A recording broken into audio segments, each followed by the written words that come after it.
अगर मैं आपसे पूछूं एक कंपनी का शेयर प्राइस 100 रुपये है और दूसरी कंपनी का शेयर प्राइस 2000 रुपये है, तो आपके हिसाब से कौन सी कंपनी ज़्यादा वैल्यूएबल है?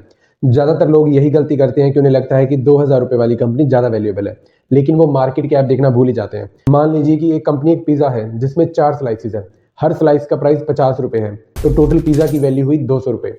अब ये 200 रुपये कंपनी की मार्केट कैपिटलाइजेशन कहलाता है, और वहीं जो 50 रुपये है वो प्राइस पर शेयर होता है, जिसे आप रोज देखते हो अपने ट्रेडिंग प्लेटफॉर्म पर। अब मान लीजिए उसी कंपनी ने एक पर एक बोनस शेयर दिया, यानी एक पिज्जा स्लाइस के साथ दूसरी पिज्जा स्लाइस, तो इसका मतलब ये हुआ पूरे पिज्जा में जो स्लाइसेस हैं वो 4 की जगह 8 हो गई।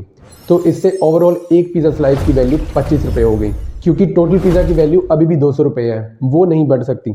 तो बोनस शेयर के केस में ऐसा ही होता है कि आपको शेयर तो डबल मिल जाते हैं, लेकिन आपकी वैल्यू वही सेम रहती है, क्योंकि कंपनी की ओवरऑल मार्केट कैप अभी भी वो 200 रुपये है। स्टॉक स्प्लिट के केस में भी एग्जैक्टली यही होता है। जैसे कंपनी 1:2 स्प्लिट करती है तो शेयर्स डबल हो जाते हैं, प्राइस हाफ हो जाता है, कंपनी बड़ी नहीं होती पर शेयर सस्ते हो जाते हैं और ज़्यादा लोगों के लिए अफोर्डेबल हो जाते हैं। अगर मैं आपको रियल लाइफ एग्जांपल से समझाऊं तो मान लीजिए इन्फोसिस कंपनी, जिसकी मार्केट कैपिटलाइजेशन है 10,000 करोड़ और उसका पर शेयर का प्राइस है 2000, यानी उसके टोटल 5 करोड़ शेयर हैं। अगर Infosys company 1-to-1 bonus share announce करे तो इससे होगा क्या कि उसके 5 करोड़ शेयर अब 10 करोड़ शेयर हो जाएंगे, और जो ओवरऑल शेयर की वैल्यू है वो 2000 रुपये से घटकर 1000 रुपये में आ जाएगी। यानी शेयर्स की वैल्यू कम हो गई और नंबर ऑफ शेयर्स बढ़ गए, लेकिन ओवरऑल मार्केट कैप सेम ही रहा। तो याद रखना, प्राइस पर शेयर देखकर कोई भी नहीं बता सकता कि कंपनी वैल्यूएबल है या नहीं।